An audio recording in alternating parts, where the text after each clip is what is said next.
हक महर सबसे पहले हमें ये समझने की ज़रूरत है कि हस्बैंड ने, एक शौहर ने अपनी बीवी को देना होता है। जी। उसमें ससुराल वाले, उसमें आपके घर वाले, उनका कोई किरदार होना ही नहीं चाहिए। जब अगले आर्टिकल्स में आप जाते हैं ना, तो वहाँ पे लिखा गया है कि वो खास शराइत अगर जी। आप रखना चाहिए, जी, जी, ठीक है। जी। कुछ लोग रखते हैं कि अगर ये मुझे डिवोर्स करेगा मेरा हस्बैंड, तो मुझे इतने-इतने पैसे जो पे करेगा। ये भी एक तरह की ओके। मतलब सिक्योरिटी सिक्योरिटी। है औरत की। क्या आप जानते हैं कि निकाहनामा एक लीगल कॉन्ट्रैक्ट है? इसको समझने के लिए we are joined by advocate and legal consultant Sidra Fatima. मर्द और औरत जो एक्चुअली शादी कर रहे हैं आपस में, जो एक कॉन्ट्रैक्ट जो है वो साइन करने जा रहे हैं, एंटर होने जा रहे हैं उसमें, उनका बेसिकली उसमें कुछ लेना देना नहीं है। उनसे पूछा ही नहीं जाता कि ये जो है ना, तुम लोग क्या चाहते हो या तुम्हारी क्या राय है इसमें। इसको एक लीगल डॉक्यूमेंट की तरह ही जो है ना वो डिस्कस करके दोनों पार्टीज निगोशिएट करें उसकी टर्म्स एंड कंडीशंस को, और तब उसको फिल आउट किया जाए। Welcome to another episode of out of the box.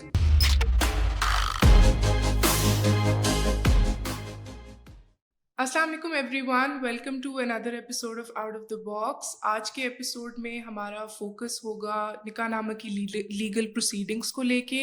निकाहनामा है क्या, आज के दौर में इसके बारे में गुफ्तगू करना क्यों ज़रूरी है, इस एपिसोड में हम इन सवालात के जवाब देने की कोशिश करेंगे। And for that we have with us miss Sidra Fatima. She is someone who works as an advocate और also as a legal consultant for law firms और विजिटिंग फैकल्टी लॉ कॉलेजेस में। उसके साथ साथ she holds an LLM in human rights. उनको एक bronze medal मिला था फॉर हर एकेडमिक परफॉर्मेंस। उसके साथ साथ उन्होंने काफ़ी एडवोकेसी कैंपेन्स में काम किया है when it comes to women's rights, when it comes to child marriages, women's rights in marriage and divorce, forced marriages, forced conversions, or सबसे important interfaith harmony. And also she's written a book which is titled Specific Relief Act. And I would like to formally introduce her now. Thank you so much for joining us today आज के episode में। Welcome Saroj, मुझे खुद बहुत अच्छा लग रहा है। आप एक इतना अच्छा काम कर रहे हो और मैं का हिस्सा बन रही हूँ, तो it's really thank you so much.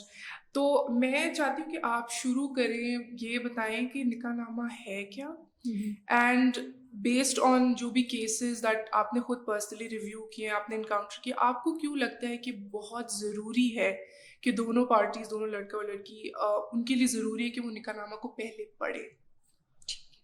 अच्छा सरोज, पहले तो सबसे पहले हमें ये समझने की ज़रूरत है कि मैरिज जो है वो एक सिविल कॉन्ट्रैक्ट है, ठीक है। तो हम जो निकाहनामा फिल आउट कर रहे होते हैं, उसकी जो टर्म्स एंड कंडीशंस हैं उनको हमें उसी तरह से लेना चाहिए जैसे किसी भी कॉन्ट्रैक्ट की टर्म्स एंड कंडीशंस को लेते हैं। जो कि यूजुअली जो कस्टम हमारा चल रहा है, हम उसमें निकाहनामा को इतनी नेग्लिजेंस के साथ फिल करते हैं कि जब बाद में मसले मसाइल बनते हैं, खुदा न खास्ता सेपरेशन हो जाती है, डिवोर्स होती है, तो फिर वो बहुत सारे प्रॉब्लम्स जो हैं वो लीगल टेक्निकलिटीज़ तब हमें एक्चुअली समझ आती हैं कि ये कितना केयर के साथ या विद ड्यू डिलिजेंस ये करने वाला काम था, जो कि हमने बड़ी ही नेग्लिजेंस और रेकलेसनेस का साथ किया था। जी जी बिल्कुल। जी। तो आपने ये बात की, तो इससे ये भी सवाल उठता है कि जब हम बात करते हैं कोर्ट मैरिज की पाकिस्तान में, और फिर एक तरफ आता है निकाह की हम बात करते हैं, तो इसमें कोई फ़र्क है? मतलब अगर आप थोड़ा सा हमें एक्सप्लेन करें इन दो कॉन्सेप्ट्स को लेके, और फिर अलहदगी में भी कि ये जो दो रियलिटीज़ है, कि ये फ़र्क है, मतलब कोई लीगली या इनमें कोई फ़र्क है? और उसके साथ साथ कोई ऐसे इंसिडेंट्स आपने देखे हों या इनकाउंटर किए हों जहाँ पे दो लोग क्लूलेस थे, या उनमें से एक कोई पार्टी क्लूलेस थी कि ये क्या है, मतलब कॉन्सेप्ट? अच्छा, कोर्ट मैरिज का जहाँ तक कॉन्सेप्ट है, उसमें आपको पता है कि हमारा शरिया लॉ में जो है, जब आपने निकाह सॉल्मनाइज करना होता है, तो लड़के की तरफ से तो वली की ज़रूरत नहीं होती, लेकिन लड़की की तरफ से एक सरपरस्त, गार्डियन या वली की ज़रूरत होती है। तो बेसिकली जब कोई दो अडल्ट्स जो हैं वो शादी करना चाहते हैं और उनके जो सरपरस्त हैं या वली हैं वो नहीं मान रहे, तो फिर वो कोर्ट से रुजू करते हैं, ठीक है।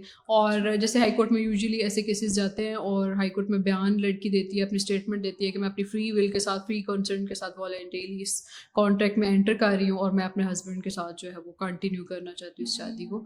और निकाहनामा या वैसे नॉर्मल निकाह, जब भी हम कोई भी मैरिज फॉर्मलाइज करते हैं, तो उसमें दोनों फैमिलीज़ होती हैं, सरपरस्त होते हैं दोनों तरफ से वली, जो कि उसमें निकाहनामा में जो टर्म यूज़ की जाती है, औरत की तरफ से जो वकील होता है और जो मर्द की तरफ से उसका वकील मुकर्रर होता है, तो वो उनके बिहाफ पे दस्तखत करते हैं बेसिकली, वो एज विटनेसेस ना। जी तो जी जी। यही उसमें फ़र्क है, बाकी कोई फ़र्क नहीं है। वो उसी अच्छा। तरह से निकाहनामा फिल आउट कोर्ट मैरिज में भी होता है अच्छा। और इसमें भी होता है। उसमें सिर्फ ये होता है कि ऑथेंटिकेशन जो है वो थ्रू कोर्ट स्टेटमेंट जो है वो कोर्ट मैरिज में की जाती है। इवन दो इसमें इतने सारे क्लॉजेज यहाँ पे मुझे लगता है कि लड़कियों को मतलब दिखाया ही नहीं जाता, मतलब जिस तरह जब मैंने इवन तो मैं चाह रही थी हम बाद में इस बारे में बात करें क्योंकि इसकी काफ़ी डिबेट है इस चीज़ को लेके कि जब हम राइट टू डिवोर्स की बात करते हैं राइट तो यहाँ पे एक जेंडर डिसएडवांटेज है बिकॉज जो लड़की है उसको परमिशन चाहिए होती है लड़के से कि वो ये क्लॉज मतलब एक्सेप्ट करते या नहीं करते कि she has the right to divorce him. और उससे बड़ा इशू ये है कि ये सेक्शन क्रॉस आउट कर दिया जाता है कि लड़की की कोई रजामंदी होती है मतलब कंसिडर ही नहीं कर सकती वो इन द फर्स्ट प्लेस। तो क्यों ज़रूरी है in terms of a woman safety ये वाला क्लॉज?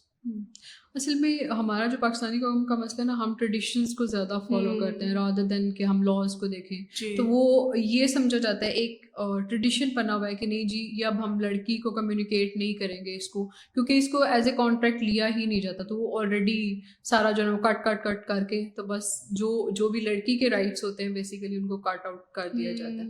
और स्पेशली जब डिवोर्स की बात करें ना तो उसमें एक टर्म यूज़ की जाती है डेलीगेटेड डिवोर्स की, जिसको तलाक तफवीज़ हम कहते हैं कि आया औरत को जो है वो तलाक तफवीज़ का हक दिया गया या नहीं, और उसमें हमेशा नहीं ही लिखा जाता है।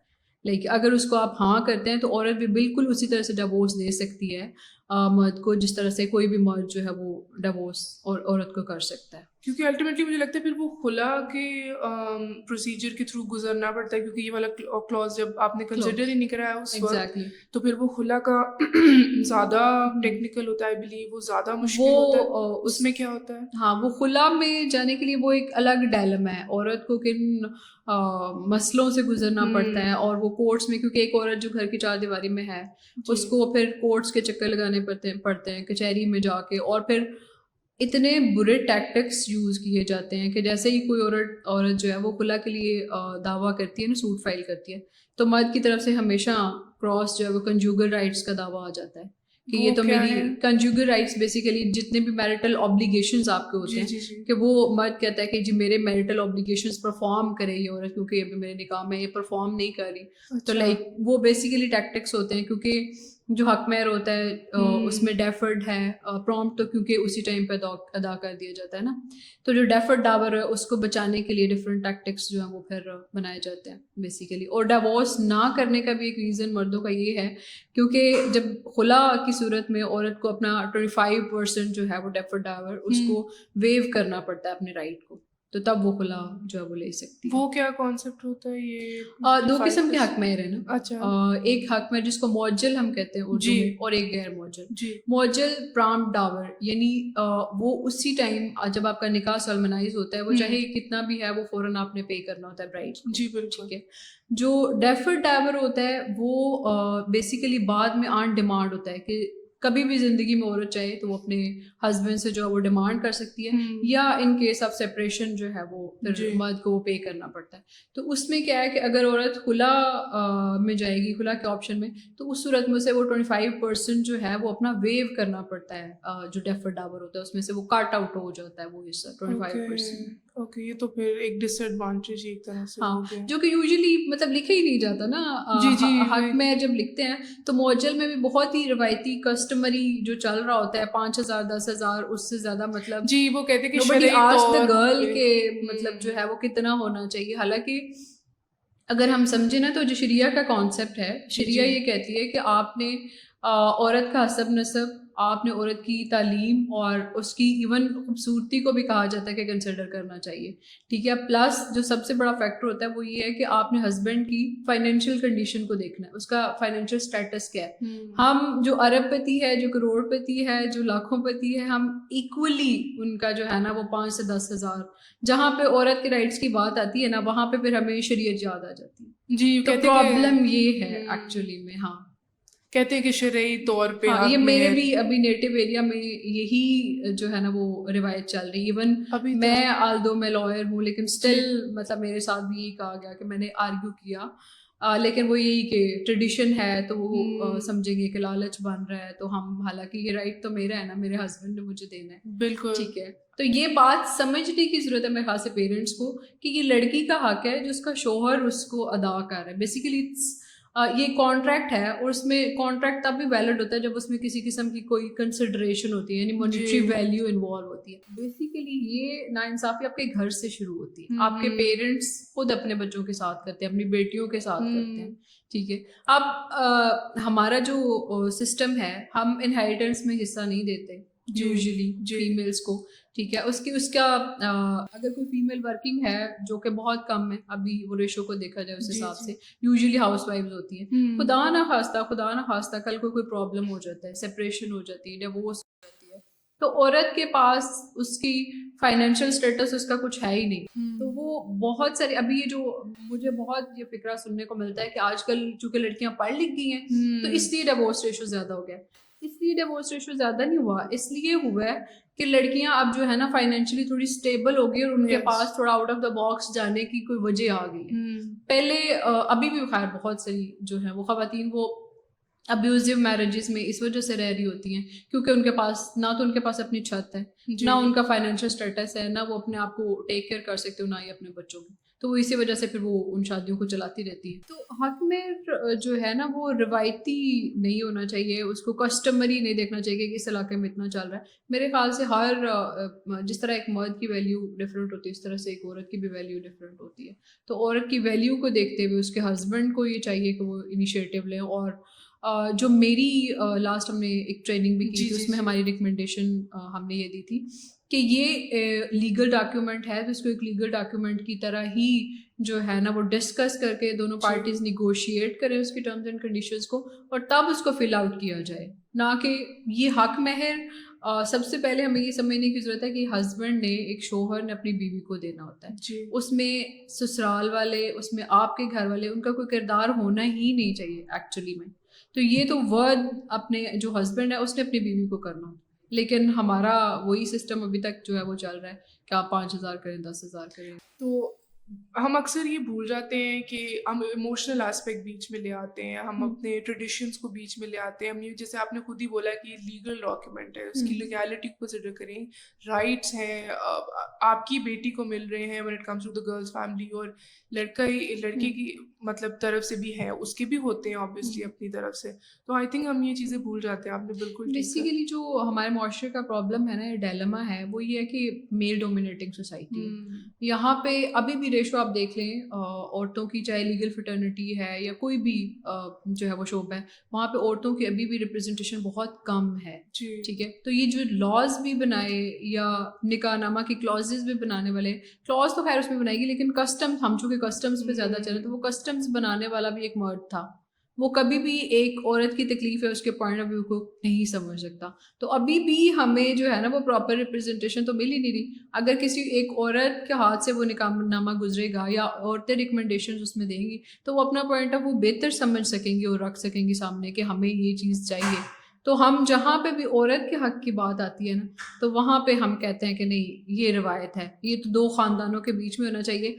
अगर एक खानदान जो है वो कह रहा है हमारी बेटी को इतना मेहर दें, तो वो लालच जाहिर कर रहे हैं। जी, तो हालांकि ये लालच वाली तो बात नहीं है, ये तो मर्द की जो है उसकी भी वर्थ को शो कर रहा होता है, और औरत की वर्थ को भी शो कर रहा होता बिल्कुल, बिल्कुल। है। जी। अब मेहर की तो बात की ना हमने, हम्म, मैं चाहती हूँ कि लोगों को समझ आए कि मेहर वाला जो है, आई थिंक वो शुरू वाले क्लॉजेस में आता है, और फिर 20th जो है उसमें आता है मॉनेटरी अलाउंस, ठीक है, हम्म, महीने भर का जो खर्चा वगैरह और जो भी। हाँ जी। तो ये बताएं कि ये मेहर से डिफरेंट किस तरह से, और हम्म, इसमें क्या-क्या चीज़ें मेंशन की जा सकती हैं? ठीक है। जैसे हम नान नफका के टर्म इसके लिए जी, इस्तेमाल करते हैं। ठीक है, कि औरत का जब मर्द के निकाह में आ जाती है, तो उसका जो भी नान नफका या मेंटेनेंस जो है वो मर्द ने करनी होती है, क्योंकि वो उसकी मैरिटल ऑब्लिगेशंस में आता है कि हुँ, उसके खाने पीने से लेके उसको छत फराहम करने से लेके हर जिम्मेदारी औरत की जो मर्द ने लेनी होती है बेसिकली।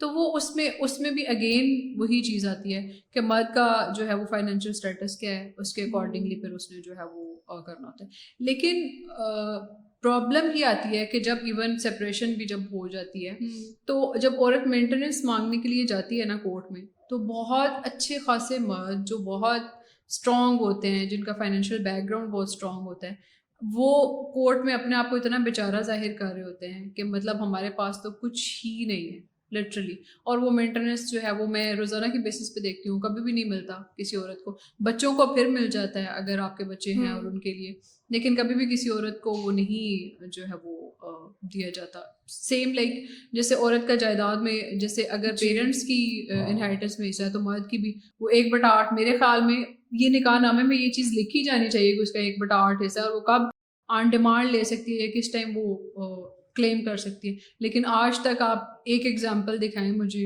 मतलब मेरी ऑब्जर्वेशन में नहीं है ऑनेस्टली, कि किसी औरत को उसके हस्बैंड की जायदाद में से जो है वो उसका 8वां हिस्सा भी जो बनता है वो भी दिया गया हो। तो किस तरह के मतलब क्योंकि हम औरत को मजबूत होने नहीं देना चाहते, हम चाहते ही नहीं कि वो फाइनेंशियली इतनी स्टेबल हो जाए। वो फाइनेंशियली स्टेबल हो जाएगी तो उसकी सोच भी आज़ाद हो जाएगी, ठीक है, वो अपने फ्री माइंड के साथ सोचना शुरू कर देगी। जब फ्री माइंड के साथ सोचेगी तो फिर वो मर्द के बराबर आने की कोशिश करेगी। Yes. हम ये जो हमारे पर क्रिटिसिज्म किया जाता है ना कि ये औरत मार्च या औरतों को पता नहीं क्या, हम मर्द के बराबर आने की कोशिश बिल्कुल नहीं कर रहे। हम एक मार्जिनलाइज्ड कम्युनिटी हैं, अगर हम वल्नरेबल हैं तो हम अपने राइट्स को क्लेम करें कि एटलीस्ट हमें इक्वल, अगर हम शादी भी कर रहे हैं तो उसमें इक्वल पार्टनर तो समझा जाए ना। जब हम बात करते हैं राइट टू डिवोर्स की, राइट, तो मैंने जैसे पहले भी बोला कि, और आपने खुद भी काफ़ी डिटेल में बात की, जेंडर डिसएडवांटेज है यहाँ पे, क्योंकि परमिशन चाहिए होती है, और आपने बताया, और फिर आपने बताया कि कितनी उसकी सेफ्टी इज़ एट रिस्क। तो अब मैं चाहती हूँ कि आप बात करें कि खुला को लेके कि ये निकाह का हिस्सा क्यों है, निकाहनामा का हिस्सा, और इन दोनों जो डिवोर्स और खुला ये जो है, इन दोनों में फ़र्क, और किस तरह ये फ़र्क एक्सरसाइज होते हैं अपनी अपनी रिस्पेक्टिव स्पेसेस में। ठीक है।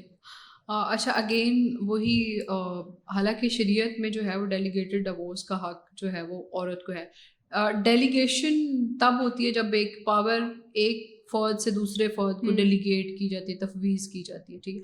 हक मर्द को ही डिवोर्स कर दिया गया, लेकिन अगर वो चाहे तो वो अपनी पावर जो है वो डेलीगेट कर सकता है, तफवीज़ कर सकता है औरत को। अब तलाक जहाँ तक हम बात करते हैं, डिवोर्स की बात करते हैं, तो उसके लिए मर्द जब भी चाहे, ठीक है, वो उसकी एट विल है कि वो जब जिस टाइम पे चाहेगा वो तलाकनामा लिख के औरत को जो है वो दे सकता है कि मैं आपको डिवोर्स दे रहा हूँ किसी भी रीज़न की बेस पे, ठीक है। लेकिन अगर औरत जो है उसको डिवोर्स करना है या उसको सेपरेशन करनी है अपने हस्बैंड से, तो उसको कोर्ट कचहरी के चक्कर लगाने पड़ेंगे। कितनी नाइंसाफ़ी की बात है कि अगर एक मर्द जो है वो सेपरेट होना चाहता है, वो डिवोर्स करना चाहता है, तो वो उसने एक डॉक्यूमेंट सिंपल लिखा, उसमें 2 गवाह डाले, अपने साइन किए और उस यूनियन कौंसिल में जो है वो भिजवा दी, उसकी एक कॉपी और एक औरत को भिजवा दी। लेकिन अगर औरत को मर्द से अलग होना है, उसको खुला चाहिए, तो खुला लेने के लिए उसको कोर्ट से रुजू करना पड़ेगा। ऐसा क्यों? मतलब लॉ तो बनाया हुआ है, लेकिन there should be certain logic behind the laws ना, कि औरत को फिर इतना वो एक अलग से फिर एक ज्यादती शुरू हो जाती है, क्योंकि आपने कोर्ट में जाना है, आपको एक कौंसल चाहिए, लॉयर चाहिए, आपने उसको हायर करना है। जो ऑलरेडी एक बंदा वल्नरेबल है, ऑलरेडी वो एक फाइनेंशियल जो है वो उसकी स्टेट ऑफ अफेयर कोई इतनी अच्छी नहीं है, फिर उसने लॉयर की फ़ीस भी पे करनी है, फिर उसने बार बार कोर्ट में भी जाना है, स्टेटमेंट देनी है, वो एक अलग से जो है ना वो उसके लिए मेंटल टॉर्चर स्टार्ट हो जाता है।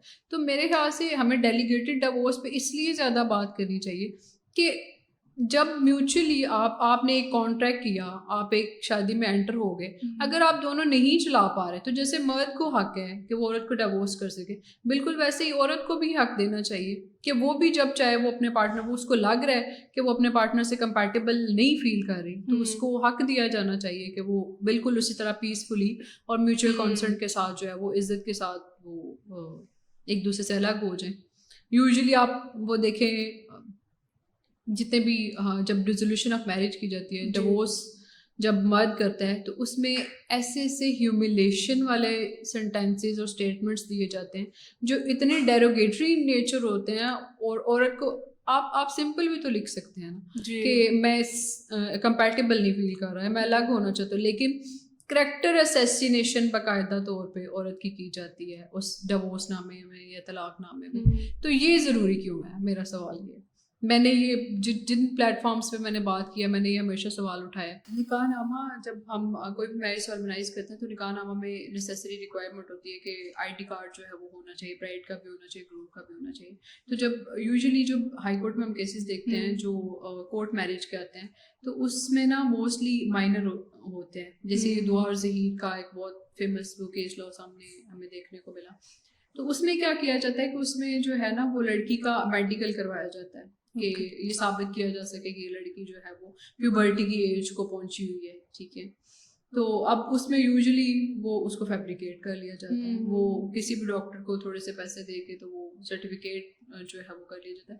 और मतलब सोचने की बात ये है, जो कि वो मैं बता रही थी मैडम सर जमशेद चीमा के साथ मेरी इस पर डिस्कशन बड़ी इन डिटेल है कि एक जो है 14 से 16 साल की बच्ची वो कैसे मैरिटल ऑब्लिगेशंस को, या बच्चा भी, इवन लड़का भी, वो एक मैरिटल ऑब्लिगेशंस को समझ ही नहीं सकते। अभी भी हम इस चीज़ पे बहस कर रहे हैं। अभी भी इवन MFLO में जो वो 18 साल एज नहीं की गई शादी की, मतलब लड़की की 16 साल ही लिखी गई।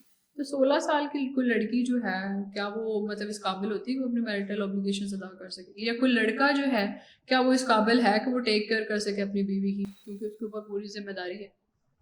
तो हम सिर्फ वही अगेन आ जाता है कि अल्लाह रिस्क साथ, अल्लाह बेशक रिस्क भेजता है, लेकिन वो कहता है कि इन्नल इंसान इल्ला मा सा, कि तुम्हारे लिए वही है जिसके लिए तुम कोशिश करोगे।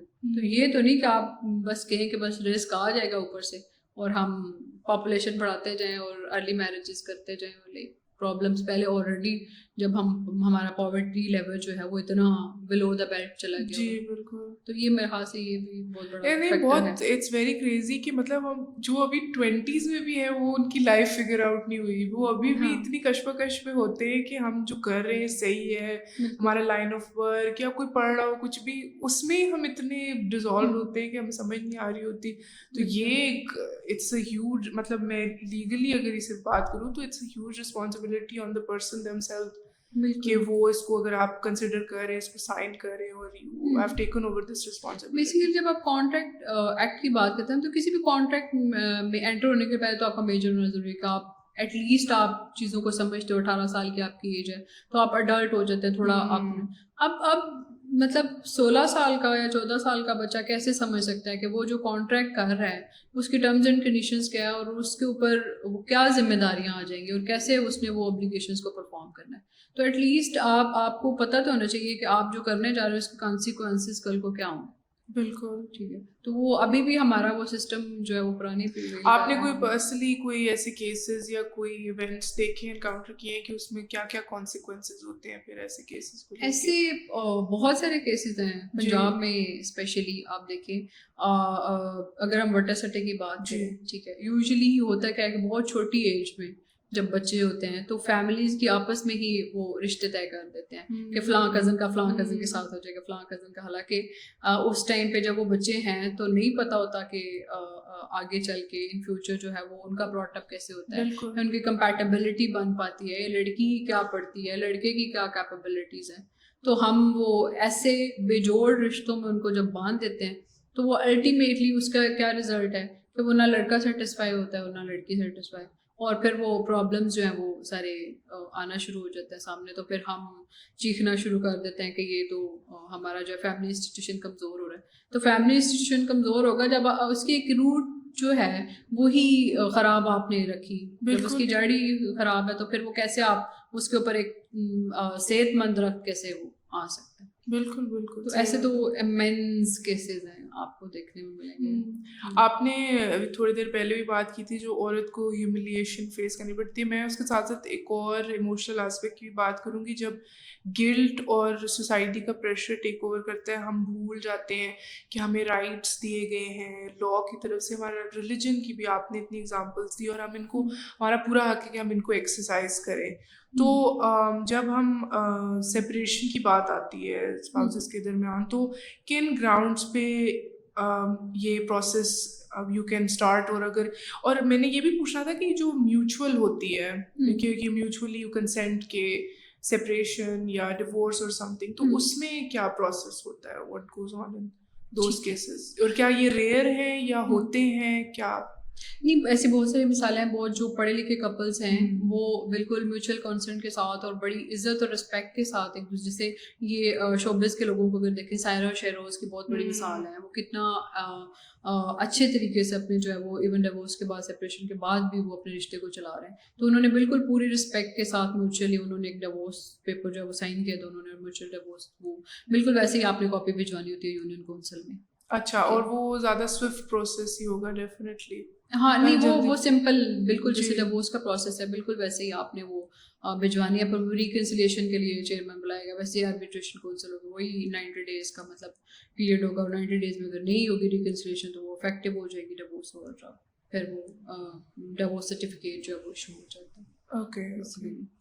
अच्छा, तो मैं चाहती हूँ कि आप अगर बात करें एंड शेयर करें जो लोग देख रहे हैं कि निकाहनामा को लेके कि क्यों ज़रूरी है कि आज हम इसके बारे में बात करें, और क्यों इसको you know once they have watched it, वो इस चीज़ को थोड़ा, बेशक वो इट कुड बी कोई बहुत यंग होगा जो देख रहा हो, कोई 16-17 साल का कोई लड़का लड़की देख रहे हो, कोई बड़ी एज के भी हो सकते हैं, कोई सम फादर माइट बी वॉचिंग, कोई भी हो सकता है, ज़रूरी नहीं है कि आपका डायरेक्ट कनेक्शन हो उस निकाहनामे के साथ या निकाह के एस्पेक्ट के साथ।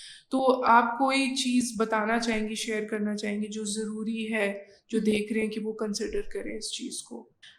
मेरी एक रिक्वेस्ट मैं यही करना चाहती हूँ सबसे कि ये निकाहनामा जो है, it's a legal document, it's a civil contract actually. तो शादी को एक सिविल कॉन्ट्रैक्ट की तरह ले, और निकाहनामा और उसकी टर्म्स एंड कंडीशंस को बिल्कुल उसी तरह से निगोशिएट किया जाए दोनों पार्टीज के दरम्यान में, जो कि ब्राइड और ग्रूम या उनकी फैमिलीज भी अगर बैठना चाहें तो वो बैठ सकते हैं। उस पर प्रॉपर डिस्कशन की जाए, प्रॉपर निगोशिएशन की जाए शादी से पहले, और फिर उसको जो है पूरी ड्यू डिलिजेंस के साथ उसकी सारी लीगल टेक्निकलिटीज़ को देखते हुए फिल आउट किया जाए, ताकि कल को कोई भी अगर मसले मसाइल होते हैं तो उसमें औरत भी उतनी ही सिक्योर हो जितना कि कोई भी मर्द जो है वो सिक्योर है, और उसको जैसे हमने वो ह्यूमिलेशन की बात की, तो उसको उस ह्यूमिलेशन का जो है वो सामना ना करना पड़े, या उन सोशल प्रेशर्स का जो है वो सामना ना करना पड़े, जो कि जब आप कोर्ट कचहरी में जाते हैं और फिर एक दूसरे के ऊपर इल्ज़ामात, एक दूसरे के बारे में गलत बातें और करेक्टर असैसिनेशंस होती हैं, उससे हम बच जाएं। सिंपल डेलीगेटेड डिवोर्स का हक औरत को भी दे दें तो वो म्यूचुअल हो जाएगा, जब मर्द वो होना चाहिए अलग। दूसरा, आपने बात की ग्राउंड्स की, तो किन किन ग्राउंड्स पे लाइक औरत जो है वो कर सकती है, तो ये dissolution of Muslim marriage act है 1939, उसमें वो डिफरेंट ग्राउंड्स दिए गए जिनकी बेस पे आप जाके जो है वो डिवोर्स या खुला के लिए जो वो अप्लाई कर सकते हैं। जैसे फॉर एग्जांपल, अगर आपका हस्बैंड जो वो गायब हो जाता है, ऐसी बहुत सारी मिसालें हमें मिलती हैं, और 3 साल तक उसके वेयर अबाउट्स का पता ही नहीं है आपको, उसने कोई कांटेक्ट नहीं किया, कुछ नहीं है, तो औरत जो है वो 3 साल के बाद जाके और जो है कोर्ट से खुला ले सकती है, और कोर्ट उसमें डिक्री कर देगा, उसको खुला हो जाती है। ओके, ठीक है। और इसी तरह से अगर हस्बैंड आपका जो है वो इम्पोर्टेंट है, वो मेडिकली फिट नहीं है, वो अपनी मैरिटल ऑब्लिगेशंस को परफॉर्म नहीं कर सकता, तो औरत जो है वो डिवोर्स ले सकती है। हालांकि this is something to be normalised, ये कोई इतना वो हवा नहीं है, कोई इतना इशू नहीं है जितना उसको बना दिया जाता है हमारी सोसाइटी में कि नहीं ये एक प्रेशर है तो ये तो हम बात कर ही नहीं सकते। इसके अलावा इवन अब जो एक अच्छी चीज़ है वो इसमें ये प्रोविजन भी जो है वो इंक्लूड की गई है कि अगर इफ़ यू आर फीलिंग कि आप कंपैटिबल नहीं हैं अपने पार्टनर के साथ, तो आप उसकी बेस पे भी इवन जो है वो आप जाके आप कह सकते हैं कोर्ट में कि मैं कंपैटिबल फील नहीं करता इसके साथ, तो फिर भी उस सूरत में भी जो है वो आप डिवोर्स ले सकते हैं उससे। मतलब ऐसे बहुत सारे ग्राउंड्स जो हैं वो बताए गए resolution of Muslim marriage act में। मेरा एक और भी सवाल था, क्योंकि मैं जब हम मॉनेटरी अलाउंस की बात जैसे कर रहे थे तो उसमें ये था कि मैंने पूछना था कि इसमें सिर्फ लाइक जो इसके अंडर आप मेंशन कर सकते, does it have to do with just money, या कोई सिचुएशंस भी आप ऐड कर सकते हैं, this is what I want my husband to do? उसके लिए ना 2 आर्टिकल्स हैं बेसिकली। एक तो जहाँ पे हक महर की बात की जाती है ना, महर मोचल और महर गैर मोचल की, उसके साथ ही आगे लिखा जाता है कि अगर मतलब गैर मोचल में कोई जायदाद जो है वो हस्बैंड अपनी बीवी के नाम लिखना चाहता है तो वो लिख सकता है, और अगर उसने कोई जायदाद या कोई पैसे जो है वो पे कर दिए तो किस कदर कर दिए और किस कदर रह गए। फिर इसके अलावा आगे जब अगले आर्टिकल्स में आप जाते हैं ना, तो वहाँ पे लिखा गया कि खास शराइत अगर आप रखना चाहिए, ठीक है, कुछ स्पेशल कंडीशंस अगर आप इम्पोज करना चाहिए, जैसे फॉर एग्जांपल कुछ लोग रखते हैं कि अगर ये मुझे डिवोर्स करेगा मेरा हस्बैंड तो मुझे इतने इतने पैसे जो पे करेगा। ये भी एक तरह की मतलब सिक्योरिटी Security. है औरत की। अगर क्योंकि हमारे आजकल आप देखें दूसरी शादी का ट्रेंड जो है वो मर्द एक औरत की इतने सालों की रफाकत को छोड़ के तो वो आराम से आगे निकल जाता है। तो औरत के पास कोई ऑप्शन नहीं उस टाइम पे रह जाता। अगर उसने वो खास शराइत लिखी होगी तो फिर उसमें वो सिक्योर हो जाएगी। जो कि जब हम शादी कर रहे थे हर कोई ऑब्वियस एक अच्छी नीयत के साथ कोई भी कॉन्ट्रैक्ट करता है ना, लेकिन उसमें स्टिल उसकी टेक्निकल पॉइंट्स को तो देखना चाहिए ना कि कल को कुछ भी हो सकता है, चांस तो कुछ भी हो सकता है। तो वो यूजुअली ये भी एक उसके साथ एक स्टीरियोटाइप या टैबूज अटैच कर दिया जाता है कि ये पहले ही इस नीयत से इस मैरिज कॉन्ट्रैक्ट में जो एंटर हो रहे हैं कि इन्होंने शायद कल को डिवोर्स करना है। हाँ जी, ठीक ये है, कहा जाता है कि वो ये तो मतलब इल ओमेन समझा जाता है कि हाँ, ये बात भी कैसे कर दी, बात क्यों भी कैसे तलाक कर लेनी है मुझसे, या हाँ ये जिक्र भी कैसे हुआ, इट्स जी like such a happy occasion, तो ये क्यों, why did you bring this up, तो ये बात भी आपने बिल्कुल ठीक की। बाकी जो मॉनेटरी टर्म्स की आप बात कर रहे हैं वो कभी भी मेरी नज़र से ऐसा कोई निकाहनामा नहीं गुजरा कि जिसमें आगे जो है मेहर मोजल में भी गैर मोजल में भी कोई नहीं है और आगे पूरे पूरे जो है ना वो कांटे कांटे लगा दिए जाते हैं। खाली ठीक है, खाली बिल्कुल मतलब वो क्रॉस ही मार दिया जाता है उसके ऊपर और वो कहीं पे भी जो है वो नहीं लिखा जाता। तो ये बहुत बड़ा डायलेमा है कि आपका जो भी औरत की जहाँ हक की बात आती है तो वहाँ पे सबसे पहले मुझे जो तकलीफ होती है सबसे पहले हमारे पेरेंट्स हमारे साथ जाती करते हैं। ठीक है, मैं आप हम में से कोई भी फीमेल है, हमारे पेरेंट्स को पहले ये समझना चाहिए कि उन्होंने अपनी बेटी के राइट को कैसे सिक्योर करना है। ठीक है, और उसके लिए एजुकेशन अवेयरनेस वो नहीं है, दोनों चीज़ें नहीं है। हम बात ही नहीं करते, हम डिस्कशन ही नहीं करते इस चीज़ के ऊपर। और जो मर्द और औरत जो एक्चुअली शादी कर रहे हैं आपस में, जो एक कॉन्ट्रैक्ट जो है वो साइन करने जा रहे हैं, एंटर होने जा रहे हैं उसमें, उनका बेसिकली उसमें कुछ लेना देना नहीं है। उनसे पूछा ही नहीं जाता कि ये जो है ना तुम लोग क्या चाहते हो या तुम्हारी क्या राय है इसमें। अगर कोई राय दी भी तो उसका कोई असर नहीं। I think parents often forget कि वो कहते हैं ना, इट्स लाइक वेरी कॉमन, मतलब बात की कही जाती है कि शादी में एक सिक्योरिटी, हमें तसल्ली होगी कि ओके बेटी की शादी हो गई, एक माँ बाप को होती है, बट हम ये भूल जाते हैं कि सिक्योरिटी सिर्फ the act of getting married में नहीं है, but also in this contract जिसकी हम बात कर रहे हैं आज, राइट? बिल्कुल। तो आई थिंक भूल जाते हैं हम इस सारे प्रोसेस में। अगर औरत फाइनेंशियली जो है वो स्टेबल नहीं है, वर्किंग नहीं है, तो उस सूरत में उसके पास क्या ऑप्शन रह जाता है? अगर उसकी डिवोर्स हो जाती है, यूजुअली क्या होता है वो मेके आ जाती है। फिर मेके आके आपको ऐसी मिसालें मिलेंगी जो भाई और भाभियाँ उनके साथ कर रहे थे। हालांकि बड़ी डायलेमे की बात है कि वो लड़की जो है वो अपने बाप की जायदाद में हिस्सेदार है। ठीक है, लेकिन उसको उस घर में बिल्कुल एक मुलाजिम की तरह ट्रीट किया जाता है, जो कि बहुत सारे ऐसे केसेस हमें उसके बच्चों के अंदर कितने इन्फीरियोरिटी कम्प्लेक्स जो है वो पैदा होना शुरू हो जाते हैं, उस लड़की के अंदर कितने इन्फीरियोरिटी कम्प्लेक्स जो है वो आना शुरू हो जाते हैं। और मर्द के पास तो हमेशा दूसरी तीसरी चौथी शादी का ऑप्शन है।